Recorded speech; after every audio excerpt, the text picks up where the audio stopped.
माता की जय, कृष्ण कन्हैया लाल की जय, बांके बिहारी लाल की जय जय श्री जय जय। तत्पश्चात वसुदेव जी महाराज के दिव्य यज्ञ का वर्णन किया गया और इसी जगह श्रीमद् भागवत का सुनिए 10वां स्कंद पूरा हो जाता है। बोलिए ओम हरे नमः। ओम हरे नमः। श्रीमद् भागवत के 11वें स्कंद में प्रवेश करें, इसलिए बोलिए ओम नमो भगवते वासुदेवाय। ओम नमो भगवते वासुदेवाय। श्रीमद् भागवत के 11 स्कंद में 31 अध्याय हैं और एक एक कथा एक एक चरित्र हमें भगवान से जोड़ने का काम करता है। रामायण का उत्तरकांड और भागवत का 11वां स्कंद बिल्कुल एक जैसा है। मौका मिले विस्तार से तो घर पढ़ लेना, यहां 10 मिनट में हम आपको कितना सुना देंगे। संक्षेप में आप सुन लीजिए। एक दिन की बात थी, भगवान श्री कृष्ण ने अपने सभी पुत्र प्रपत्रों को अपने पास बुलाया। कहा बेटा सब कुछ करना, संत महापुरुषों का अपमान मत कर बैठना। भगवान ये अपने बच्चों को शिक्षा दे रहे थे। तो वह बालक खिलखिला कर हंस पड़े। आजकल तो बाबा जी को, पिताजी को बाबाजियों की बड़ाई करने से ही फुर्सत नहीं है। सो भगवान तो बोलते रहे और एक एक करके सब खिसक लिए, नीचे से सब खिसक लिए। द्वारका के बाहर निकल करके गए हैं। पिंडारक क्षेत्र नाम की जगह थी। कुछ महात्मा वहां चातुर्मास कर रहे थे। तो प्रद्युम्न ने कहा कि आजकल पिताजी इन संतों की बड़ी बड़ाई कर दें, थोड़ी इनकी परीक्षा ले ली जाए। तो जामवंती के बेटा साम के पेट के ऊपर खूब कपड़े बांधे, गर्भिणी स्त्री का रूप बना दिया, संतों के सामने ले जाके खड़ा कर दिया। कहा गुरुजी न्यों बताओ कि जाके बेटा होगा कोई बेटी। माताओं जघन्य अपराध है बच्चे की जांच कराने के लिए अस्पताल पहुंचा जाए। बेटा है परमात्मा का है, बेटी है वो भी भगवान की है, कोई घृणित काम ना हो। इसी संदर्भ में कथा कही जा रही है। और वो भी दुर्वासा के सामने वैसे पहुंचे। दुर्वासा ने आंखें बंद करी। ओहो अच्छा अच्छा, मेरे साथ इतनी बड़ी ढिठाई। तो सुनो, ना बेटा होगा ना बेटी। जनश्यति वो मंदा मूसलम कुलनाशनम, इसके उधर से धान कूटने वाला एक यंत्र पैदा होगा जिसकी वजह से तुम्हारा पूरा खानदान समाप्त हो जाएगा। ये हमारा श्राप है तुम्हारे लिए, श्राप दे दे। बच्चे घबरा गए। बच्चे घबराते हुए सीधे कृष्ण के पास आए, प्रभु के चरणों में गिर पड़े। किसी ने कहा पिताजी, किसी ने कहा दादाजी, ऐसा ऐसा हुआ। भगवान रो पड़े। परमात्मा ने कहा पुत्रो, मैंने तुम्हें कितना बार समझाया कि संतों का अपमान मत कर बैठना और तुम नहीं माने। इस खानदान को बचाने के लिए अब तो मेरे पास भी ताकत नहीं है। कथा कहती है जिसने संत और भक्तों का अपमान किया है उसको तो ईश्वर भी नहीं बचा सकता। भगवान ने अपने हाथ खड़े कर दिए। वसुदेव जी के पास बच्चे गए, उन्होंने भी मना कर दिया। फिर कंस के पिता के पास पहुंचना हुआ है, उग्रसेन। उग्रसेन को कहा ऐसा हुआ। उग्रसेन ने कहा कुछ भी नहीं होता, कुछ भी नहीं होता, सब बनावटी भाषाएं। आखिर में तो कंस का बाप है तो स्वर वैसा ही तो बोलेगा। क्या कहता, कुछ नहीं होता, चलो कपड़े ऊपर करो। सो जैसे ही सांब ने अपने वस्त्र को ऊपर किया तो धान कूटने वाला यंत्र जमीन पर गिरा, पूरी धरती हिल गई महाराज, सन्नाटा छा गया। अब शकुन होने लगा। उग्रसेन ने उसको घिसाना शुरू किया। चूर्ण समुद्र में बह गया। एक टुकड़ा बचा है, उसको समुद्र में फेंक दिया। मछली ने उसको निगला। मछुआरे ने मछली को पकड़ा, पेट फाड़ा, उस टुकड़े को बाहर निकाला। वही टुकड़ा बाण के ऊपर रखा गया। अभी थोड़ी देर में आप सुनेंगे, वही भगवान के श्री चरणों में आघात करता है, वही टुकड़ा। बंधुओं, यह कथा देवर्षि नारद ने श्री वसुदेव जी महाराज को सन्मुख जो घटना घटी है उन्होंने वो कथा सुनाई, उसका नाम है भागवत धर्म। श्रीमद् भागवत में भागवत धर्म का वर्णन किया है। विस्तार तो इसका घंटों में भी न हो, इतना कहूंगा व्यासपीठ से, आप रात को सोवें तो ये श्लोक बोल लें। आज तक आपने 9 तारीख से सुना, उसका पूरा सार इस श्लोक में है। रात को सोवें तो ये श्लोक बोलें, जागें तो यह बोलें, दुकान का शटर उठाएं तो यह बोलें, शटर डालें तो यह बोलें। पूरा भागवत धर्म, पूरा समर्पण है। श्रीमद् भागवत 11वां स्कंध, अध्याय नंबर 2 और श्लोक नंबर 36। श्री डोंगरी जी महाराज को सिद्ध था यह श्लोक।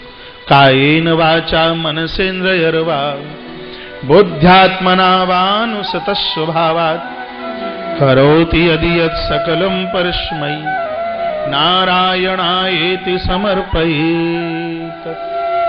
मन वचन और कर्म से भगवान के चरणों में समर्पित हो जाइए। कैसे? रात को बिस्तर पर पहुंचे तो बिस्तरे पर पहुंचे तो भगवान को कहिए, प्रभु मैंने दिन में जो किया तेरी प्रसन्नता के लिए, कुछ गलत किया है तो मेरी बुद्धि में सुधार दीजिए कि ऐसी गलती दोबारा ना करें। ऐसा कह करके आप सो जाइए। प्रातः आप जागें तो भी यह कहिए, भगवान कृपा करना दिन में मुझसे कुछ गलत ना हो। यह कह करके आप अपनी यात्रा आरंभ कीजिए। सोते समय भी प्रभु का नाम, जागते समय भी प्रभु का नाम, इसी नाम के साथ जीव मात्र का कल्याण हो जाएगा। सर्वभावेन अपने जीवन में जिसने ईश्वर को स्वीकार कर लिया, बंधुओं, वही भागवत धर्म है। नव योगेश्वरों के मध्य में कथा कैसे हुई विस्तार से सुनाया। देवता आकाश में आ गए, कहा प्रभु अब आप जाओगे कब? कब जाओगे? परमात्मा ने कहा थोड़ी सी मेरी लीला और बकाया है, इंतजार कीजिए। उद्धव जी को पता चला कि भगवान जाने वाले। उद्धव रोते हुए आ गए। प्रसाद में भगवान ने अपनी चरण पादुका उद्धव को दे दी। भगवान ने उद्धव को चरण पादुका दी। उद्धव ने कहा भगवान आप जा रहे हैं? प्रभु ने कहा आप चले जाओगे तो धर्म का दर्शन कहां होगा? कृष्ण कहते हैं भागवत में, भागवत मेरा ही रूप है। त्रोधाय पृष्ठोयम श्रीमद् भागवतारणवम। गोविंद बोले जिनको मुझसे मिलना हो वह भागवत का स्वाध्याय करे, उसको यह लगेगा कि मैं प्रभु की गोद में बैठा। कहा भगवान अभी तो कुछ दे के जाते, तो परमात्मा ने उद्धव को वह दिया जो सबको नहीं मिलता। क्या? 24 गुरुओं की कथा सुनाई। कहा हमारे पूर्वज श्री यदुजी महाराज ने दत्तात्रेय से जिस अमृत को पिया, उद्धव वही मैं तुम्हें दे रहा हूं। भगवान कहते हैं उद्धव जीवन में शिक्षा गुरु बहुत होते हैं, जहां से कुछ सीखने को मिले वह हमारा गुरु है, उसको वंदन करो। कृष्ण का वाक्य है, उसको प्रणाम करो, उसको स्वीकार करो। जिस महाराज जिस गुरु के एक शब्द ने जीवन बदल दिया हो, उद्धव उसके हम ऋणी हैं, उसके कर्जे से हम कभी अलग नहीं हो सकते। हमारे पूर्वज यदुजी महाराज को दत्तात्रेय ने 24 गुरुओं की कथा सुनाई। उद्धव पृथ्वी को अपना गुरु बनाया, आकाश को अपना गुरु बनाया, जल को अपना गुरु बनाया, वायु को अपना गुरु बनाया, एक हिरण को अपना गुरु बनाया, एक पिंगला नाम की वैश्या को अपना गुरु बनाया, और एक छोटे से बच्चे को भी अपना गुरु बनाया। एक वाण बनाने वाले को अपना गुरु बनाया, एक हाथी को अपना गुरु बनाया, एक सूर्य को अपना गुरु बनाया, और एक चंद्रमा को अपना गुरु बनाया, एक मछली को अपना गुरु बनाया, यहां तक कि एक समुद्र को भी उन्होंने अपना गुरु बना लिया। उद्धव ने पूछा तो इनसे सीखने को क्या मिला? सुनिए, और 5 मिनट की बात है। कहा कि पृथ्वी को गुरु बनाया तो सहनशीलता की शिक्षा ली। एक बेटा भोजन करने को आता है, सब्जी में नमक मिर्च कम होवे तो धड़ाम से थाली पटक देता है, पाम पटकता है। लोग धरती पर गड्ढा खोदते हैं, लेकिन धरती माता कभी किसी के ऊपर कुंपित नहीं होती। यदि धरती रूठ जाए तो सबकी गोविंदाय नमो नमः एक साथ हो जाए। जैसे अपमान धरती सहन करती है, उसी प्रकार से साधकों को भी अपमान सहन कर लेना चाहिए। कि धरती से सीखा। आकाश को अपना गुरु बनाया। देखा जाए तो आकाश बहुत ऊंचा है, लेकिन आप दूर से देखते हैं तो लगता है आकाश महाराज पहाड़ के ऊपर रखा हुआ है, बादल पहाड़ के ऊपर रखे हैं। उद्धव ऊंचा होता हुआ भी आकाश पर्वत को छोड़ना नहीं चाहता। क्या गजब की बात कही है। उसी प्रकार से साधकों को चाहिए, भक्तों को चाहिए, कितनी भी उसको तरक्की मिल जाए, जैसे बादल पहाड़ को नहीं छोड़ना चाहते, उसी प्रकार से जीव भी ईश्वर को छोड़ने की कोशिश न करे, संस्कारों को छोड़ने की कोशिश न करे। यह बादलों से सीखा। फिर कहा एक छोटे बच्चे को भी गुरु बना लिया। उद्धव ने कहा छोटे बच्चे भी क्या गुरु बनाने के लायक है? कहा हां, उनसे मैंने सत्यता की शिक्षा ली। क्या हुआ? कोई 4 लोग किसी गांव से निकले, रुकने को कोई जगह नहीं थी, तो एक व्यक्ति ने अपने वहां उनको रोका, और वो परिवार बड़ा गरीब था, पति और पत्नी, छोटा सा घर में एक बेटा था। पत्नी ने पति को कहा, ये अतिथि लोग आए, इनका मान करो, इनका सम्मान करो। कहा घर में कुछ है ही नहीं, कहा बर्तन गिरवी रख दो, ये भूखे नहीं रहने चाहिए। पति ने कहा तो बर्तन कैसे छुड़ा करके कैसे लाएंगे? तो पत्नी ने कहा जब यह जाएंगे तो कम से कम बेटे के हाथ पर 5 की नोट तो रखेंगे ही, तो हम अपने बर्तन छुड़वा करके ले आएंगे। बर्तन गिरवी रख दिए और आने वाले आगंतुकों की सेवा की गई। लेकिन सुबह अतिथि लोग चले गए और बच्चे को तो कुछ दिया ही नहीं। रास्ते में होश आया कि उनका छोटा सा बेटा था, हम कुछ दे के ही ना आ पाए। वापस आ गए और बच्चे के हाथ के ऊपर 2 की नोट रखी। कहा बेटा ये पैसा लो। बेटे ने कहा नहीं लेता। कहा नहीं बेटा, हम खाने को कुछ नहीं लेके आ पाए, ले लो। बेटे ने कहा मैं नहीं लेता। बगल में मां खड़ी थी, मां ने कहा बेटा ये इतने प्रेम से दे रहे हैं तो तू ले क्यों नहीं लेता? तो बच्चे ने कहा मां तूने बोल दिया ले लो। कैसे ले लूं मां, मेरे घर के बर्तन 5 रुपए गिरवी में रखे हैं और ये हमें 2 रुपए देते हैं, 3 रुपए कहां से चल के आएंगे, इसलिए मैं नहीं लेता। ये सत्यता की शिक्षा बच्चे से ली। फिर कहा एक हिरण को भी अपना गुरु बना लिया। हिरण से शिक्षा ली कि दोष दूसरों के अंदर नहीं, दोष अपने अंदर देखिए। कस्तूरी नाभि में होती है हिरण के में, लेकिन खोजता है जगह जगह। यदि वह अपनी तरफ झांक करके देख ले कि कस्तूरी मेरे अंदर है, तो उसको इधर उधर भटकने की आवश्यकता नहीं पड़ेगी। जिस समय साधक अपने दोष अपने अंदर खोज लेते हैं, उनको इधर उधर भागने की जरूरत नहीं पड़ती, उनके रोम रोम से भगवान प्रकट हो जाता है। यह परमात्मा का शब्द है। ताली कमजोर बजी है, इसका मतलब है बात समझ में नहीं आई। लेकिन मैं भी तो पीछा तब छोड़ूं जब बात पल्ले पड़े। एक बार 2 मित्र इलाहाबाद स्नान करने के लिए गए, कुंभ स्नान करने के लिए। 1 महीना रहे। 1 महीने के बाद में जब दोनों आ गए घर, तो सेठ जी ने अपने मित्र को पूछा बताइए प्रयाग की यात्रा कैसी रही? उसने कहा मैं कोई नहाने को तो गया नहीं, मैं तो तुम्हारी अटैची का ताला तोड़ने को गया। लेकिन तुम इतने चतुर निकले, तुम्हारी अटैची का ताला मैंने तोड़ा, पैसा नहीं मिला। तुम्हारे बैग की चेन मैंने तोड़ी, लेकिन सेठ जी पैसा नहीं मिला। क्या बताऊं, मैंने तो तुम्हारी तकिए की खोली भी उतार करके देख ली, लेकिन पैसा नहीं मिला। सेठ जी ने कहा भाई साहब यही तो तुम गलती खा गए, तुमने मेरे तकिए की तो खोली उतार करके देख ली थी। यदि एक बार तुम अपने तकिए की खोली उतार के देख लेते तो मेरा पैसा तुम्हें तुम्हारे तकिए के अंदर मिल जाता। बंधु हम दुनिया की खोलियां उतार उतार के देख रहे हैं, वो इतना बुरा है, इतना बुरा है। अरे शहंशाओ, एक बार अपने जीवन की खोली उतार करके तो देख लीजिए। खोली उतारने का मतलब स्वयं के दोषों को स्वीकार तो कर लीजिए।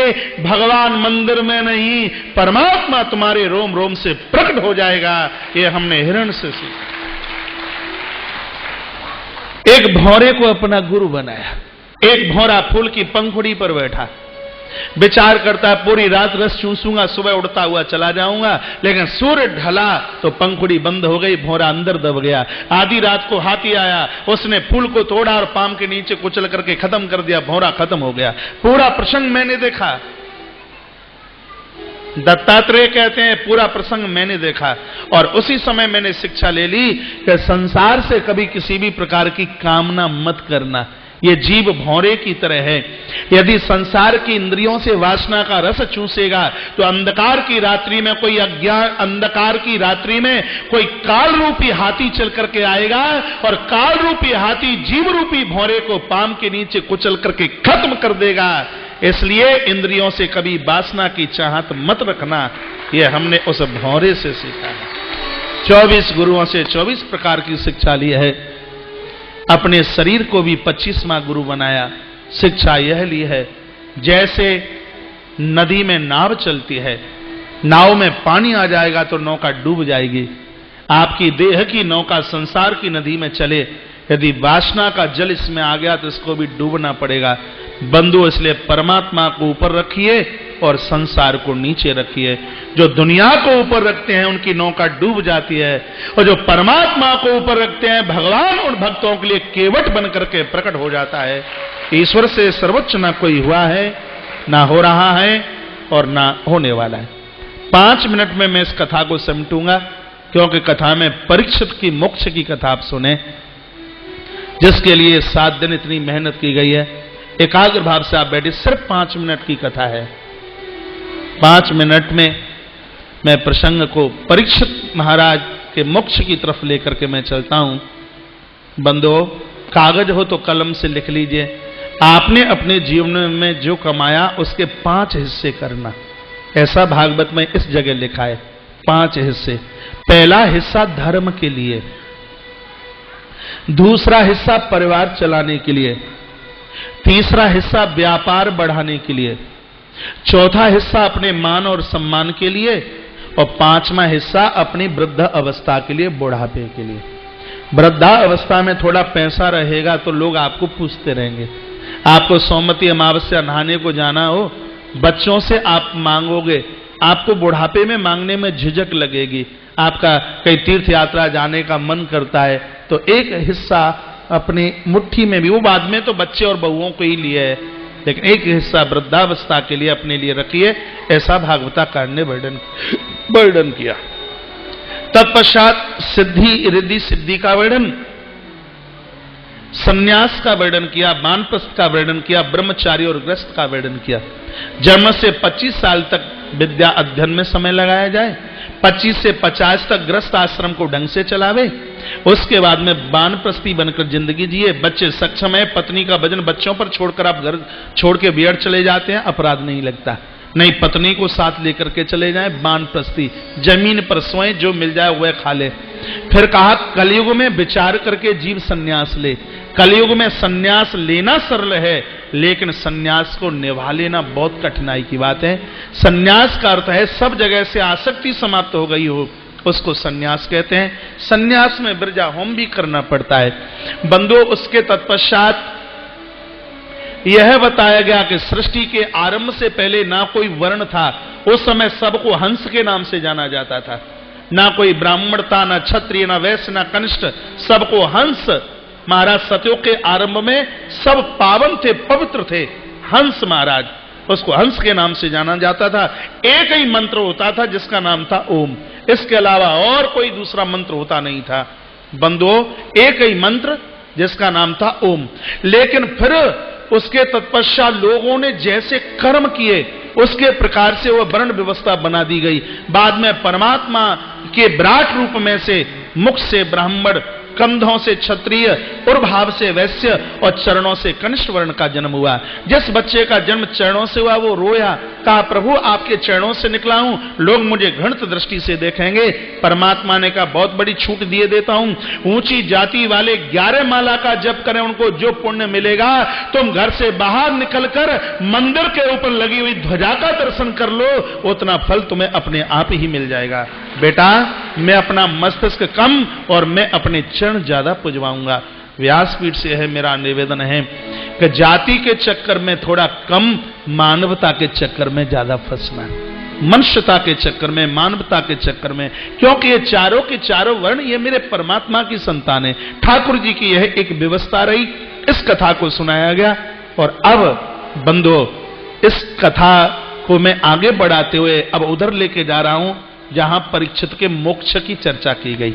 भगवान श्री कृष्ण द्वारका के लोगों को कहते हैं, यह द्वारका से ठीक 7वें दिन सागर में डूब जाएगी। आप जितने हैं आप सब मेरे साथ चलिए। प्रभु ने सबको अपने साथ लिया। देखिए, अब आप एकाग्र भाव से बैठ जाइए। 2.5-3 मिनट की कथा है, सब बैठ जाएं भाव से। आपने इतनी मेहनत की है तो परीक्षित का मोक्ष आप सुने। व्यवस्था में लगे हुए लोग भी बैठ जाएं। बंधुओं, निवेदन किया जा रहा है कि प्रभु ने सबको साथ लिया और प्रवास क्षेत्र पहुंचे। यदुवंश ने मेरेक नाम की मदिरा का पान किया। बुद्धि इतनी खराब हुई है कि एक दूसरे के ऊपर हथियार उठाए गए, वो समाप्त हो गए। तो वो धान कूटने वाले यंत्र के द्वारा जो एक घास निकली है उसको उखाड़ कर एक दूसरे के ऊपर प्रहार किया, यदुवंश समाप्त हुआ। बलराम जी को लगा कि कली आने वाला है, शरीर सहित बलराम जी चले गए। बोले बलभद्र सरकार की जय हो। भगवान कृष्ण को लगा कि दाऊ भैया चले गए, तो अब हम भी अपनी लीला समेट लें। तो परमात्मा आज वटवृक्ष के नीचे बाएं पाम के ऊपर दायां चरण रखे हुए बैठे हुए थे। सामने से एक जरा नाम का बहेलिया आया है। उसने भगवान के चरणों में कोई प्रकाश देखा, तक करके तीर मारा, सो भगवान के चरण में लगा। बाण भगवान की छाती में नहीं लगा, बाण भगवान की बाजू में नहीं लगा, ये बाण भगवान के चरण में लगा। चरण में क्यों लगा, इसके लिए मैं एक कथा सुनाता हूं। वो कारण यह था, एक बार श्री दुर्वासा जी चातुर्मास करने के लिए श्री द्वारका आए।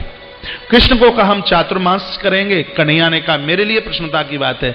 दुर्वासा जी ने कहा एक शर्त है मेरी, अपनी पत्नियों को पूछ लीजिए, यदि मेरी कार्य प्रणाली को देख करके किसी ने हंसी करी, किसी ने मजाक करी या मेरे कार्य में रोक लगाई तो मैं श्राप दे करके मैं चला जाऊंगा। रुक्मिणी को पूछा गुरुजी हमारा भाग्य, हम डिटाई क्यों करेंगे, हम हंसी मजाक क्यों करेंगे। भगवान ने कहा हमारे लिए भाग्य की बात है।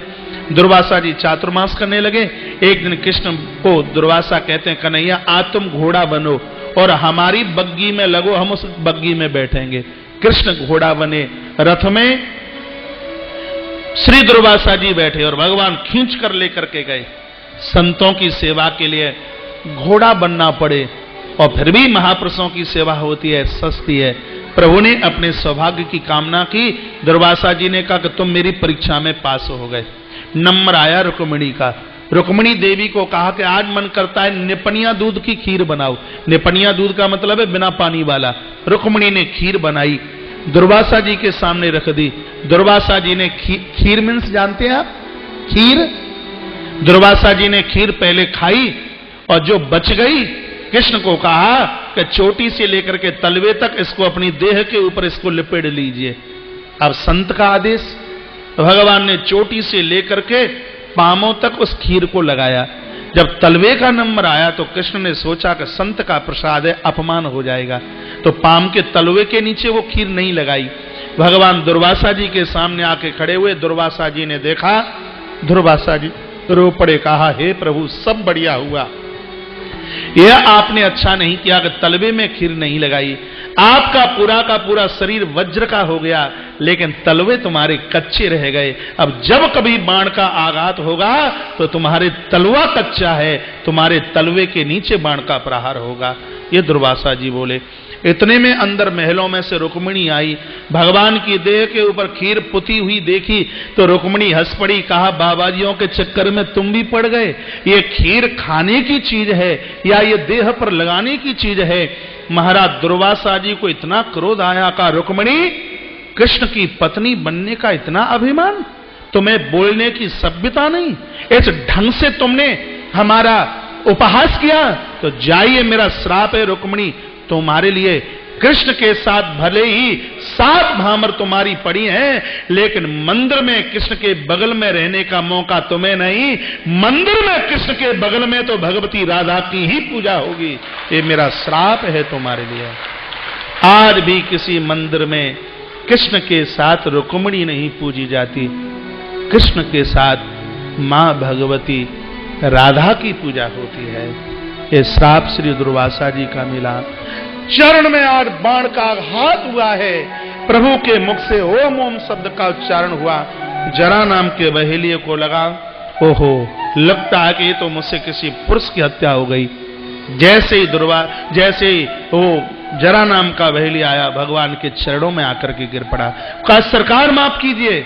भगवान ने कहा बदला किसी से लिए बिना नहीं रह जाता, तुम त्रेता के वाली हो, हमने छिप करके बाण मारा इसलिए आज तूने बाण का आघात किया है, शरीर सहित तुझे मैं अपना धाम देता हूं। भगवान ने जरा नाम के बहेलिये को अपना धाम दिया और अपने दारुक नाम के सारथी को भगवान बोले द्वार को दारुकामित्य, भैया दारुक मेरे अर्जुन को कह देना जितने भी गोप गोपियां बचे हैं सबको अपने साथ में लेता हुआ अर्जुन श्री हस्तिनापुर के लिए लौट जाए, क्योंकि 7वें दिन द्वारका तो यह जलमग्न हो जाएगी, पानी में डूब जाएगी। सारथी खड़ा खड़ा रो रहा है। लोग कहते हैं कि भगवान की मौत हुई, कान की ढपोलियां खोल करके सुन लीजिए, ठाकुर जी की मृत्यु नहीं हुई। भगवान तो बोल रहे हैं, ओम ओम शब्द का उच्चारण चल रहा है। इतने में तो आकाश गर्जना करने लगा, बादल गर्जना करने लगे, बारिश हुई है और उस वर्षा के बीच में बड़ी जोर से बिजली कौंदी और उस विद्युत प्रभाव के साथ में भगवान द्वारकाधीश श्री कृष्ण शरीर सहित अपने धाम के लिए प्रकट अंतर्धान हो गए। शरीर सहित, ठाकुर जी का शरीर धरती पर नहीं, वो तो अपने आप में चिन्ह में है। भगवान चले गए शरीर सहित। ठाकुर जी ने अपनी लीला समेटी है। परीक्षित रो पड़े। परीक्षित ने आज गुरुदेव के चरण पकड़ लिए, कहा है गुरुजी मुझसे सहन नहीं हो रहा, प्रभु चले गए, भगवान के जाने के बाद क्या हुआ यह बता दीजिए। सुखदेव भगवान की आंख भर आई। भगवान सुखदेव ने कहा, राजन प्रभु के जाने के बाद में अधर्मीय राजाओं के हाथ ये धरती की सत्ता लग गई। जरासंध का पुत्र सहदेव, सहदेव के वंश में नंदीवर्धन जैसे बड़े बड़े यह राजा हुए हैं जिन्होंने धरती का उपभोग किया है। परीक्षित जब यह कली अपने चौथे चरण में होगा तब मलक्षों का अधिकार धरती पर होगा, व्यक्ति की आयु बहुत कम होगी। सुखदेव भगवान कहते हैं, परीक्षित सतयुग में जीव की आयु 1 लाख साल थी। इन बच्चों को कैसे भी रोक लोगे कि मुझे कुछ करना पड़ेगा? उठाइए इनको पहले।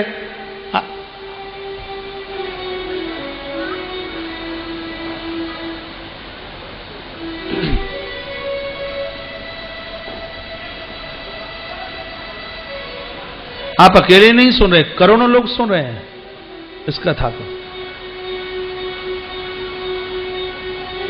उनको संभाल कर अपनी गोद में बिठा लीजिए। हाँ, हम भी तो बच्चे थे कभी, ऐसी बात नहीं है। आइए थोड़ा सा ध्यान दीजिए।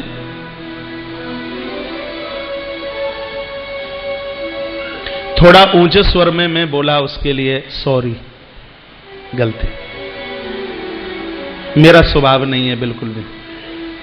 मैं हर समय हंसता ही रहता हूं, लेकिन क्या करूं, परमात्मा की कथा में व्यवधान हो तो मैं अपने आप को भी माफ नहीं कर सकता, पता नहीं क्या करूं, इसलिए अच्छा नहीं।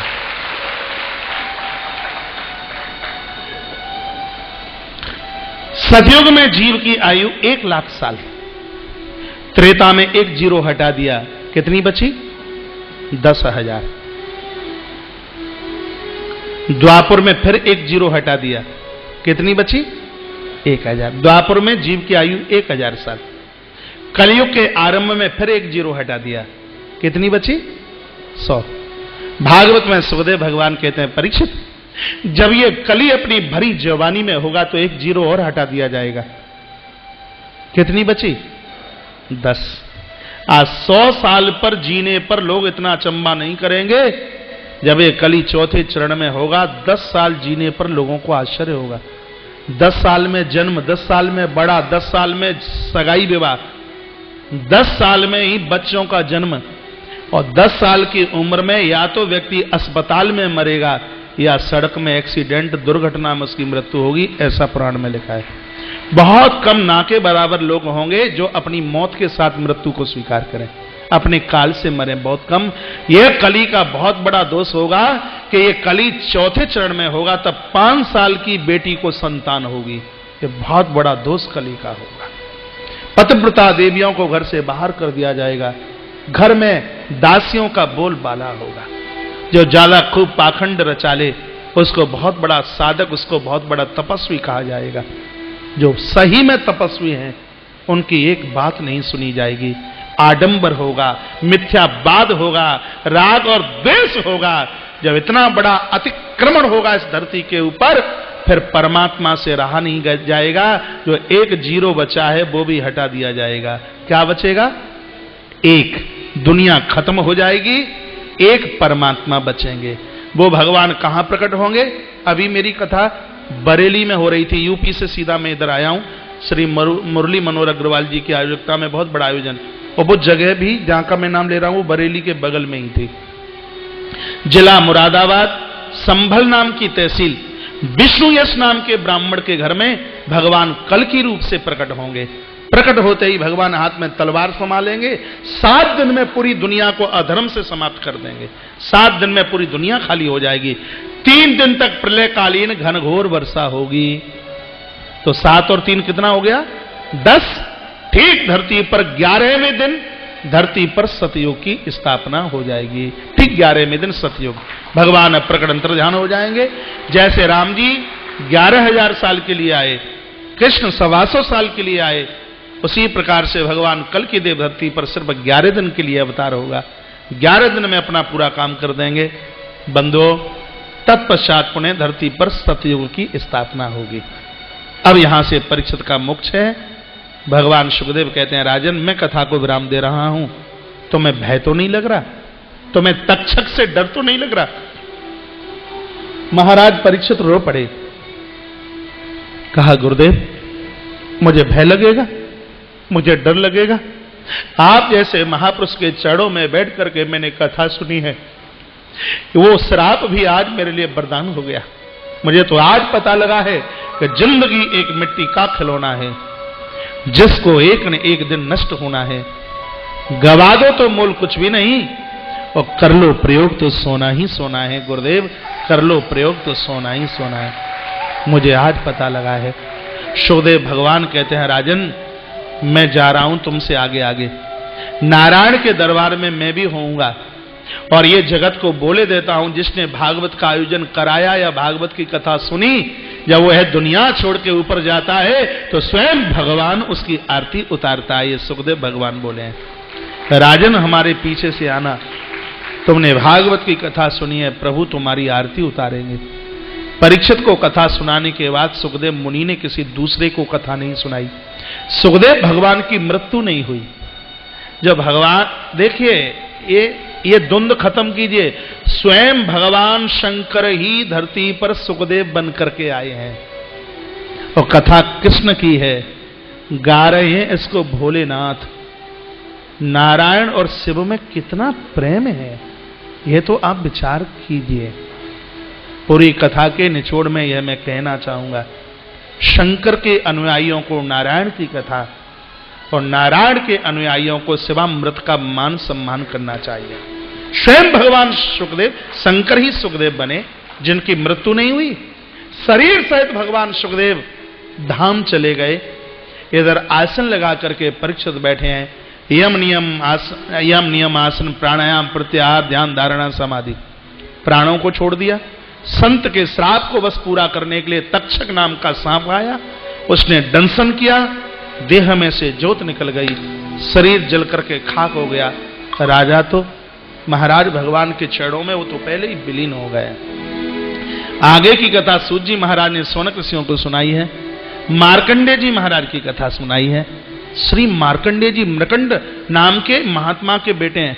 जब इनका जन्म हुआ तो कुंडली में यह लिखा हुआ था कि बच्चे की उम्र सिर्फ 5 साल है, 5 साल के बाद इस बच्चे की मौत हो जाएगी। और यह कहकर के ज्योतिषी चले गए। लेकिन जब यह बालक मार्कंडेय 4 साल का हुआ, पिता को कहा काशी जाना चाहता हूं, बालक काशी चला गया। जब वो 5वीं साल का होने वाला था, वही दिन आया जिस दिन कुंडली में पड़ा हुआ था कि इसकी मौत होने वाली है।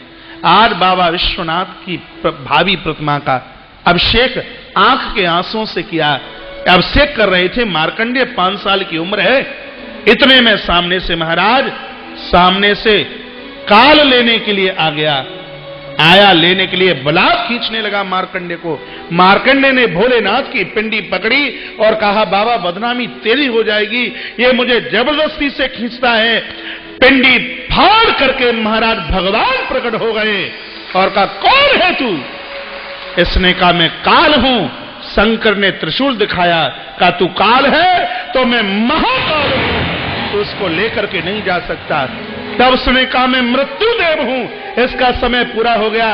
भगवान शंकर ने कहा, तू मृत्यु देव है तो मैं महामृत्युंजय देव हूं, तो इसको नहीं लेके जा सकता। मृत्यु का देवता भोलेनाथ के चरणों में गिर पड़ा, महामृत्युंजय देव के चरणों में। कहा, बताइए कब तक लेने को ना आऊं? तो महामृत्युंजय देवता ने कहा कि जब तक मार्कंडेय न चाहे तब तक इसको लेने के लिए मत आना, नहीं तेरी खैर नहीं है। आज भी महात्मा मार्कंडेय जिंदे हैं, उनकी मृत्यु नहीं हुई, भगवान महामृत्युंजय देवता की कृपा से। भगवान शंकर तो ऐसे हैं, काल उसका क्या बिगाड़े, भक्त हो महाकाल का। ऐसे श्री मार्कंडेय जी महाराज की तपस्या का वर्णन ग्रंथ के अंतर्गत महाराज सुनाया गया। अब तत्पश्चात बंधो कथा की संक्षिप्त सूची का वर्णन किया है। अब 2 मिनट के लिए बैठ जाइए। अब यह कथा 2 मिनट की आप सुन लेते हैं। हेलो, फिर बंद। 2 मिनट की आप कथा सुन लें तो पूरे 7 दिन की उपस्थिति भगवान के दरबार में आपके है। श्रीमद् भागवत में 12 स्कंद में 18,000 श्लोक हैं। एक एक श्लोक हमें ईश्वर से मिलाने का काम करता है। एक एक श्लोक 335 अध्याय है। पहले स्कंद में महात्म्य में 6 अध्याय हैं। प्रथम स्कंद में 19 अध्याय हैं। दूसरे स्कंद में 10 अध्याय हैं। तीसरे स्कंद में 33 अध्याय। चौथे स्कंद में 31 अध्याय। पांचवें स्कंद में 26। छठवें स्कंद में 19। सातवें स्कंद में 15 अध्याय। आठवें में 24। नौवें में 24। 10वें स्कंद में 90 अध्याय। 11वें स्कंद में 31 अध्याय जो भी आप सुन रहे थे। 12वें स्कंद में 13 अध्याय। लास्ट के अध्याय में पुराणों की संख्या और कितने श्लोक ये बताए। सबसे पहले पुराण बना उसका नाम है ब्रह्म पुराण, 35,000 श्लोक। पद्म पुराण में 55,000 श्लोक। भागवत जी में 18,000 श्लोक। शिव महापुराण में 24,000 श्लोक। जैसे भागवत की कथा के लिए 7 दिन चाहिए, शिव महापुराण की कथा के लिए 11 दिन, देवी भागवत के लिए 9 दिन, राम कथा के लिए 9 दिन, पद्म पुराण के लिए 45 दिन। सबसे बड़ा पुराण है स्कंध पुराण, 81,100 श्लोक हैं, जिस कथा को पूरा करने के लिए 3 महीना चाहिए। महाभारत की कथा के लिए कम से कम 1 महीना, ज्यादा से ज्यादा कितना भी हो जाए। सबसे लास्ट में पुराण बनाया गया, उसका नाम है ब्रह्मांड पुराण, क्योंकि पूरी दुनिया ब्रह्म और ब्रह्मांड के बीच में बसी हुई है, इसलिए पहले ब्रह्म और सबके बाद में ब्रह्मांड पुराण की रचना की। समूचे पुराणों की श्लोकों की संख्या है 3,00,000 3 लाख।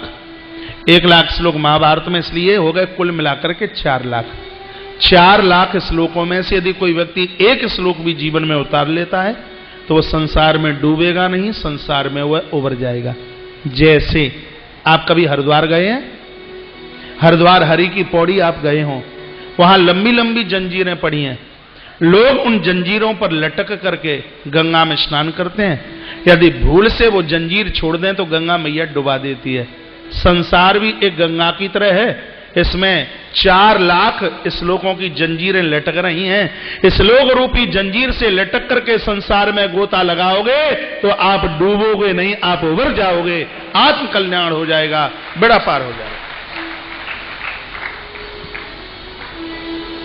तत्पश्चात पूरी भागवत में 4 चीजें हैं। 4 को आप याद करते रहते हैं तो एक भागवत का रोज आपको पुण्य मिलता है। भागवत में गुरु है, भागवत में भगवान है, भागवत में मौत है और भागवत में जीव है। जीवात्मा है वह है परीक्षित, गुरु है सुखदेव, और भागवत में ईश्वर है वह है कृष्ण, और मृत्यु है वह है तक्षक। 7वें दिन परीक्षित को डसने का श्राप लगा। ये श्राप हमारे और आपको लगाए। हर व्यक्ति 7 ही दिन में मरने वाला है। इतवार, सोम, मंगल, बुध, बृहस्पति, शुक्र और शनि सबकी गोविंदाय नमो नमः 7 दिन में होने वाली है। जैसे परीक्षित ने गुरुदेव के चरणों का सहारा ले लिया, हमें भी किसी महापुरुष के चरणों का सहारा मिल जाए तो हमारा भी आत्म उद्धार, आत्म कल्याण हो जाए। यही श्रीमद् भागवत का सार है। आपने ताली बहुत बजाई है, बहुत तालियां बजाई।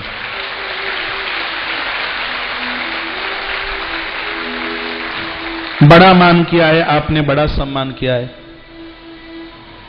मैं तो कथा को विराम दे रहा हूं। यह कथा बहुतों को अच्छी लगी होगी, मुझे विश्वास है। हो सकता है कि किन्हीं महानुभाव के गले ना उतरी हो। यदि कथा आपको अच्छी लगी है तो धन्यवाद सुखदेव भगवान का करना।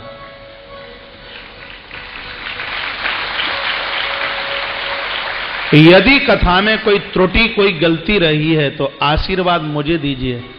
द्वारा से पुणे कभी सिलीगुड़ी आना हो तो हम अपनी गलतियों को सुधार करके आवे। इस कथा में जो भी कुछ बढ़िया हुआ वो सुखदेव भगवान की वाणी का चमत्कार, आयोजक परिवार की तपस्या, और आयोजन में यदि किंचित मात्र कोई कमी रही है वो हमारे भजन में कमी थी। आप हमें आशीर्वाद दीजिए कि हमारा भजन बढ़े, आगे के अब किसी आयोजन में कोई कमी न रहे। उसके लिए हमें आपके आशीर्वाद की आवश्यकता है।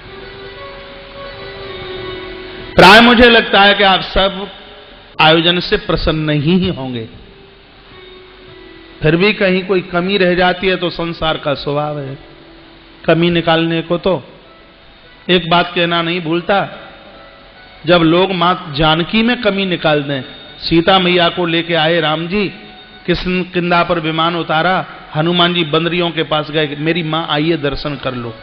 बंदरियां दर्शन करके जाने लगी तो हनुमान जी ने कान में पूछा, मेरी मैया कैसी लगी?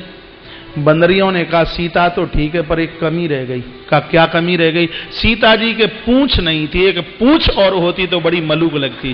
पूंछ ही न सी लागत पी। व्यासपीठ से निवेदन करना चाहूंगा, यदि भाव से इस कथा को आपने सुना है तो यह कथा आपका कल्याण कर देगी, कर देगी, कर देगी, इसमें बिल्कुल संशय नहीं है। आप कहोगे कि आपका कल्याण हो जाएगा क्या? मेरा कल्याण होवे या ना होवे, लेकिन इस कथा से आप जी का कल्याण जरूर हो जाएगा। जैसे आप में से कोई व्यक्ति सिलीगुड़ी रेलवे स्टेशन पहुंचे और यह कहे कि मुझे रांची जाना है, टिकट दे दीजिए। हिंदुस्तान सरकार का वह व्यक्ति पैसेंजर के हाथ में टिकट बना के देता है रांची की। अब वो झगड़ा करे, क्या तुमने रांची देखा है? सो कागज के टुकड़े से मैं रांची पहुंच जाऊंगा। भारत सरकार के व्यक्ति के पास एक ही जवाब है, मैंने रांची देखा हूं या ना, लेकिन मुझे इंडिया गवर्नमेंट के ऊपर विश्वास है कि थोड़े से टुकड़े कागज इस टिकट के द्वारा तुम रांची जरूर पहुंच जाओगे। वो यही तो जवाब देगा। उसी प्रकार से इस भागवत रूपी टिकट के द्वारा मेरा उद्धार होवे या ना होवे, लेकिन राधा माधव सरकार के चरणों में मेरा अनूठा विश्वास है कि इस टिकट के द्वारा आप भगवान के धाम तक जरूर पहुंच जाओगे, जरूर पहुंच जाओगे। इसमें बिल्कुल कोई संशय नहीं है। आप सबको पता है, इस बात के लिए कथा सुनने की कोई न कोई दक्षिणा जरूर होती है। मानोगे? कथा की दक्षिणा ना चुकाई जाए तो सत्संग का फल नहीं मिलता। एक बार हाथ उठाइए, इसकी दक्षिणा कितने लोग चुकाना चाहते? पैसा ना मांगूंगा, आप चिंता ना करना। जो हाथ ना उठा पाए वो घाटे में रह जाएंगे। हाथ उठाने का मतलब होता है सौगंध, हाथ उठाने का मतलब होता है कसम। आप सब दोनों हाथ उठा करके सौगंध खा रहे हैं, हाथ नीचे करो। दक्षिणा के रूप में मैं आपसे मांगना चाहूंगा, यदि आपने कथा भागवत की सुनी है तो हमारी झोली में भिक्षा आप जरूर डाल देना। परिसर में आप जितने भी महानुभाव बैठे हैं, आप सब शाकाहारी बनकर जीवन जिए। बचा हुआ जीवन शाकाहारी जीवन, मदिरा का पान ना किया जाए, उल्टा पुल्टा ना खाया जाए। कल मैंने शुरू में कोई बात कही थी, कोई सज्जन मुझे बोल रहे थे कि हमारी पत्नी बोल रही थी कि आपने कोई चिता और यज्ञ की बड़ी बढ़िया बात कही, हम तो 4:30 बजे आए और हम तो सुन ही नहीं पाए। कल कोई ऐसी बात कही गई थी शुरू में? है? हाँ, वो बोले एक बार और रिपीट कर देना। जहां अग्नि का रूप, जहां मुर्दा जलाया जाता है उसको चिता बोलते हैं। जहां आग के ऊपर जौ डाल दिए जाए, घी डाल दिया जाए, तिल डाल दिया जाए, फल फ्रूट डाल दिया जाए, उसको यज्ञ कहते हैं। ये तो आपको मानना ही पड़ेगा। उदर में भी रहने वाली अग्नि का नाम जठराग्नि है। इसके ऊपर अंडे, मांस, मदरे ये सब डाल दोगे तो वो चिता बन जाएगी। यदि उसके ऊपर आपने सात्विक आहार है, अनाज डाला, फल फ्रूट, दूध ये सब डाला, तो वो यज्ञ का रूप धारण कर लेगी। ये अब आप विचार कर लीजिए, आप अपने हृदय में शमशान पैदा करना चाहते हैं या आप अपने हृदय में यज्ञ वाली अग्नि पैदा करना चाहते हैं? यह तो आपको चाहिए। जो उन्होंने दीक्षा ली है उनको तो मैंने संकल्प कराया, बोला ही है। जो और भी गुरुजनों से जुड़े हैं वह बिल्कुल मेरे हैं, ये मैं हृदय से बोल रहा हूं। आप सबको यह मेरी प्रार्थना है, परमात्मा की इतनी कृपा बरसेगी, इतनी कृपा। आज कथा में संकल्प लेके जाना, हमारी रसोई में वही बनेगा जिसका भोग भगवान को लगता है। जो चीज भगवान को स्वीकार नहीं है उसको हम कभी पसंद नहीं करेंगे। यहां 8 दिन बैठना आपके लिए सार्थक हो जाएगा। आप इतने आनंद के साथ जिएंगे, उस आनंद की परिकल्पना मैं अपनी वाणी से नहीं कर सकता। तो आप सभी को यह मेरी प्रार्थना है, हमारे इस आयोजन की दक्षिणा आप इस रूप से चुकाएं, आप सब लोग, कि आप परम शाकाहारी बने, लड़ाई ना करें, झगड़ा ना करें। कोई सामने वाला कह दे तो दो शब्द सुनने की ताकत आप प्रकट करें। कोई बात नहीं है, कह दिया। ये आज हमें गाली दे रहा है तो कभी हमें ये आशीर्वाद भी देगा, कोई बात नहीं है। ऐसा कहकर अपने आप को शांत कर लेना, तो मुझे लगता है कि आप भी अपने आप में धर्म सम्राट महाराज परीक्षित का रूप स्वीकार कर लोगे, भागवत सार्थक हो जाएगी। आपने बड़े भाव से कथा सुनी है, आपने बहुत ताली बजाई है। कुछ ताली आप मेरे इशारे से भी बजा दोगे क्या? अभी नहीं, जब मैं कहूं तब। सबसे पहली ताली तो आप सिलीगुड़ी नगरी के लिए बजाइए, जिस माटी पर यह आयोजन हुआ। दूसरी ताली शिवम पैलेस के लिए बजाइए। मुझे चुनौती दी गई थी कथा के पहले दिन, 150 से ज्यादा लोग नहीं बैठेंगे, इतनी बड़ी व्यवस्था की गई है। 150, 150। मैं बोल रहा था, बात अहंकार की नहीं है, भगवान का भक्त हूं। जितने पांडाल बने वो छोटे पड़े हैं, तो सिलीगुड़ी के लोग, मुझे नहीं लगता कि सज्जन नहीं है। एक दिन तो ऐसा आएगा कि परिसर में कहीं बैठने को जगह नहीं मिलेगी। हृदय खोलकर मैं आपका आभार प्रकट करता हूं, आपने इस परिसर को पूरे को छोटा कर दिया। कल तो इतनी भीड़ थी, यहां से हमारा निकलना मुश्किल हो रहा था। इसलिए दोनों हाथ उठा करके एक बार निजी सिलीगुड़ी के लोगों के लिए आप ताली बजाइए, इन श्रोताओं के लिए।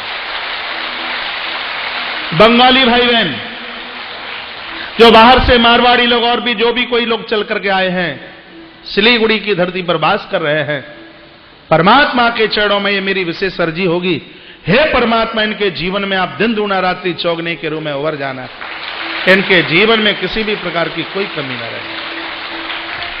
मेरे हृदय से आप सबका व्यासपीठ से बहुत आदर, बहुत मान और बहुत सम्मान है। आप बजा सकें तो मेरे सारे पर फिर आप ताली बजाएं। जो शरीर से नहीं है, जिनकी आत्मीयता, जिनके पुण्य और जिनके सत्कर्म हमारे साथ में हैं, उनके पुण्य और सत्कर्म नहीं होते, इतना बड़ा आयोजन इस परिवार के द्वारा नहीं होता। ऐसे परमात्मा के परम धाम में जो चिरस्थायी हैं, ऐसे परम आदरणीय श्री राम प्रसाद जी अग्रवाल जी, जिनकी स्मृति में आयोजन हुआ, मेरे व्यासपीठ से वंदन भी है, प्रणाम भी है, और उनका बहुत बहुत मान है, उनका बहुत बहुत सम्मान है। एक बार माता लक्ष्मी देवी अग्रवाल, इस मां के पुण्य और प्रभाव के द्वारा यह आयोजन संपन्न हो रहा है। परमात्मा के चरणों में मेरी कृपा है, मां का आशीर्वाद इस परिवार के ऊपर पूरा बना रहे, बच्चों के ऊपर खूब कृपा बरसे। मैया के ज्येष्ठ पुत्र किधर बैठे हैं? अर्जुन भैया, बहुत सीधे हैं, भले हैं, अच्छे हैं, सज्जन हैं, ताली बजाइए।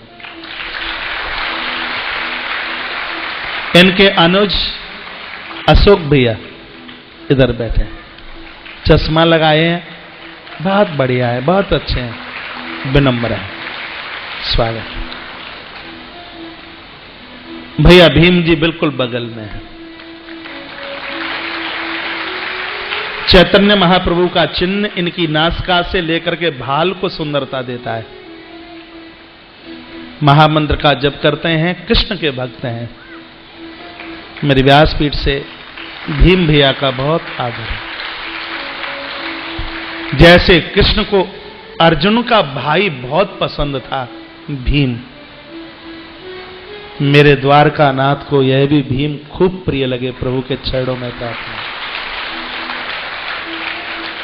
सब देवी देवता तो इनके घर में ही आ गए हैं। भैया गोविंद भी बैठे होंगे कहीं, किधर हैं? हाँ, ताली बजाइए। आना तो देर में हुआ, लेकिन सार सार को गए रहे, थोता दे उड़ाए।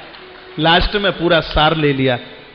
भाई गोविंद, मेरे मुंह से कथा में गोविंद नाम बहुत निकलता है, मुझे बहुत प्यारा लगता है। बैठिए। यहां के टेंट वालों के लिए ताली बजाइए, अध्यात्म चैनल के लिए ताली बजाइए, मेरी पूरी टीम के लिए ताली बजाइए। इस आयोजन में श्री शास्त्री जी का बहुत बड़ा योगदान रहा है। हमारे संस्थान के प्रमुख सचिव इतनी हर्षता के साथ में इन्होंने यहां इस आयोजन की भूमिका को निभाया है। श्री रामदेव शास्त्री जी आश्रम की हर गतिविधि से जुड़े हैं। कल 10:30 बजे तक यहां नगर में रहना है। काउंटर तो 3:30-4 बजे तक ही चलेगा। और भी किसी भी परामर्श के लिए, योगदान के लिए आप शास्त्री जी को, जहां हम रुके उस जगह का नाम क्या है? हा? क्या? शिल्पांचल, वहां आप मिल लेना। शास्त्री जी को ताली बजाइए। हमारे श्याम शास्त्री जी के साथ पूरी आचार्य मंडली, ताली बजाइए। इतनी सुंदर झांकियों का आपने दर्शन किया। वृंदावन में इनसे बढ़कर के निपुण कोई दूसरा नहीं है। जो दादाजी खड़े हो गए, उन्हें सौगंध हमारी है, बैठ जाइए। ये ना सोचना कि तुम हमारे कौन से खानदानी हो, कल जाओ स्वाद चले जाओ, बैठ जाइए। दादाजी बहुत बढ़िया, इनको भी ताली बजाओ। इतनी सुंदर झांकी जिनके द्वारा बनी, भैया श्री ठाकुर जी, ठाकुर लाल जी इधर खड़े हुए हैं, बड़ा मान कीजिए। एक एक बच्चा, एक एक भाई, जिनकी तरफ से पूरा योगदान इस आयोजन को गया है। अब आप यहां से जाओगे तो बाद में यह पूछोगे कि सबसे बाद में ताली किसके लिए बजाई गई, तो क्या बताओगे फिर आप?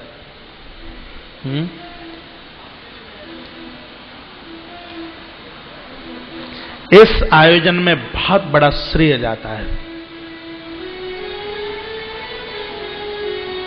जो मैं नाम लेने के लिए जा रहा हूं, उससे पहले, वो तो अभी बाद में है, सबकी बात की ताली तो बाद में। श्री मुरारी लाल जी पोद्दार और अर्जुन भैया की भगिनी सुमिता, क्या नाम है? सुमिता अग्रवाल, ताली बजाइए। बहुत योगदान आए। भगवान करे ऐसी बहन तो सबको मिले। भैया अभिषेक जी, इस आयोजक परिवार के मामा जी, आयोजक परिवार के नाना जी, मामी जी, सब मुझे मिले हैं। ये सबको आप ताली बजा दीजिए। वहां के रसोइया लोग बहुत सुंदर रसोई बना रहे हैं। मेरा भोजन तो हाथ से ही बना है, लेकिन मेरा पूरा परिवार ये पूरा संतुष्ट रहा। उनके लिए भी, उन बहन भाइयों के लिए ताली बजाइए। हमारे श्री मिश्रा जी, उधर श्री राजा भैया पांडे जी, श्री दिनेश मिश्रा जी, जो मध्य प्रदेश सरकार से अपनी बंदूक तान करके, अरे हमें तो काय का खतरा है, हमें काय का खतरा, लेकिन मध्य प्रदेश सरकार ने हमारी जरूरत समझी तो 5 सुरक्षा बल को तैनात किया हर क्षण। वो एक व्यवस्था के रूप में। आप ये ना सोचना कि महाराज जी को मरने का डर लगता है, मुझे कोई डर नहीं है मरने का। हमारी कथाओं में कितने क्रिश्चियन लोग आकर के हिंदू बने। मैंने कहा नहीं कि आप बन जाइए, वो तो पहले से ही हिंदू थे, वो भटक गए इधर उधर। लोगों ने हमारी गाड़ियां घेरी, हमारे ऊपर पथराव किया, हमारे ऊपर बंदूकें चलाई, तो गवर्नमेंट को यह लगा, उन्हें व्यवस्था सौंपी। श्री पांडे जी और मिश्रा जी इधर बैठे हैं, तालियों के साथ आप मान सम्मान कीजिए। और भी भूले भटके आयोजन से जुड़े हुए सबके लिए तालियां, दोनों हाथ उठाकर। लेकिन एक नाम में ऐसा ले रहा हूं, जब तक आप तालियां बजाते रहे, रुकना मत। अभी नहीं, जब मैं इशारा करूं। जिनकी बदौलत, जिनकी वजह से, जिनका समर्पण, जिनका त्याग और माता पिता के चरणों की परम भक्ति। टेलीविजन पर मेरी कथा तो वो बहुत पहले से सुन रहे होंगे, लेकिन अपनी मां को फोन किया कि ऐसे ऐसे महाराज जी की बड़े बड़े बाल हैं उनके। महाराज जी की मैया मुझे बता रही थी एक दिन कि उनकी कथा आ रही है गंगानगर राजस्थान से, राम कथा। मां आप सुन लीजिए, आपको बढ़िया लगे तो हम महाराज जी को बात कर लें। पहले तो इस परिवार के लिए इसलिए ताली बजाई है कि दुनिया में कथावाचकों की कमी नहीं है, इन्होंने हमारा चुनाव किया। टेलीफोन पर शास्त्री जी को बात करी। पैसा तो यूं सबके पास होता है, लेकिन पैसा माता पिता के स्वप्न को साकार कर दे, पैसा लोगों के अंदर खुशियां भर दे, वो संपत्ति महालक्ष्मी में बदल जाया करती है। माता पिता के चरणों में अपना पूरा समर्पण निभाया और आज धर्म सम्राट परीक्षित की प्रतिनिधित्व को पूरा करने के लिए पूरा आयोजन पिता के चरणों में समर्पित कर दिया। ऐसे भैया श्री भोलानाथ जी अग्रवाल और श्रीमती रिंकू देवी अग्रवाल तालियां गजगड़ाती रहें। इनके माध्यम से आपको यह कथा सुनने को प्राप्त है। लक्ष्मी मैया बहुत खुश हो रही है। भगवान करे ऐसे पांडव तो सबको मिले भगवान की कृपा से। कुंती के पांडवों को तो मैंने नहीं देखा, लेकिन लक्ष्मी मैया मैंने तुम्हारे पांडवों को जरूर देखा है। पर वो खूब कृपा बरसाए। परमात्मा के चरणों में मेरी यह प्रार्थना है। और कथा को विराम देने से पहले ये कहकर मेरी आंखें गीली हैं, मैं आपको शायद वह ना दे पाए। इधर से बहनें खड़ी हो गई, आप बैठ जाइए। अभी तो एक चीज मैंने बचा ली है, वो पुण्य तो तब मिलेगा जब वो मैं आपको दे दूं। हाँ, बैठ जाइए, अभी जाना नहीं है। हो सकता है जो मुझे देना चाहिए था उतना मैं आपको न दे पाया। व्यासपीठ से बड़ी विनम्रता के साथ यह मैं कहना चाहूंगा, इस 7 दिन के अनुष्ठान में कहीं भूले भटके, कोई त्रुटि, कोई गलती, कोई ऊंची आवाज में आपसे बात, मेरे स्पीकर के द्वारा आपको कहीं किसी ने कुछ कह दिया हो, तो आपके चरणों में मेरी प्रार्थना है, यहां से आप बढ़िया ही बात लेकर के जावें। यदि किसी शब्द ने तुम्हें ठेस पहुंचाई हो तो उसके लिए मेरी झोली आपके सामने होगी। आप यहां से कोई ऐसी बात लेके ना जाएं। आप परिसर से बाहर निकलें, आपको यह लगे कि कौशिक महाराज ने हमें कोई ऐसी बात कही जिससे आपके हृदय को ठेस पहुंचे, उसके लिए हम आपके सामने क्षमा याचना के अधिकारी हैं। आप सभी के द्वारा हमें जितना भी मान मिला, जितना भी सम्मान मिला, हम उतने के लायक नहीं थे। और सबकी एक पोटली बनाकर मैं अपने प्रभु परमात्मा के चरणों में समर्पित करता हूं और पुनः यह कामना करता हूं आयोजक परिवार के साथ आप सभी अपने जीवन में दिन दूना रात्रि चौगने के रूप में उभरते रहें। भगवान आपको संपत्ति, भगवान आपको सन्मति, परमात्मा आपको शांति इतनी दे कि आप संभाल न पाए। ठाकुर के चरणों में मेरी यह प्रार्थना है। अभी सभी भाव के साथ बोलेंगे, नाम संकीर्तनम यस्य, नाम संकीर्तनम यस्य, सर्व पापः प्रणाशनम, सर्व पाप प्रणाशनम, प्रणामो दुख समनः, प्रणामो दुख समनः, स्तम नमामि हरिम परम। तम नमामि हरिम परम। हे प्रभु, हे प्रभु, हमें असत्य से सत्य की तरफ लेके चलें, हमें असत्य से सत्य की ओर लेके चलें, अंधकार से प्रकाश की तरफ लेके चलें, अंधकार से प्रकाश की ओर, मृत्यु से अमरता की तरफ लेकर के चलें। मृत्यु से अमरता की ओर। हे भगवान, सबका कल्याण हो, हे भगवान, सबका कल्याण, सबको शांति मिले, सबको शांति मिले, सबको यश मिले, सबको यश मिले, पूरे विश्व का कल्याण हो। पूरे विश्व का कल्याण। आपके चरणों में हमारी यह प्रार्थना है। आपके चरणों में हमारी यह प्रार्थना है। मैं व्यासपीठ से निवेदन करूंगा, भैया श्री भोलानाथ जी अग्रवाल, मैं परिवार के सहित माता लक्ष्मी देवी और उनके अनुज और उनके बड़े भाई सबसे पहले व्यास पूजा के लिए, ग्रंथ पूजन के लिए व्यासपीठ चल करके आवे। उनके रिश्तेदार जन बाजी बाजी से पंक्ति लगाकर भागवत के ग्रंथ की पूजा का बड़ा महत्व है। आज मैं व्यासपीठ पर तब तक रहूंगा जब तक यहां अंतिम श्रोता होगा।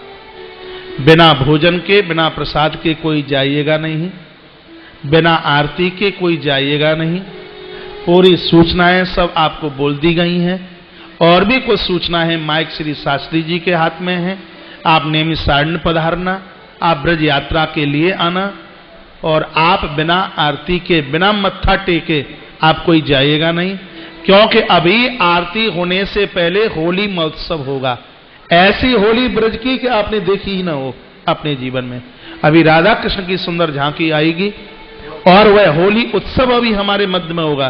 श्री ब्रज की होली आपने देखी भी ना हो। अभी व्यास पूजन के बाद में ये आप बोलोगे, मैंने ताली बजवा दी, माइक ले लीजिए, शास्त्री स्वर दीजिए, कथा सुनाने वाले। कोई बात नहीं।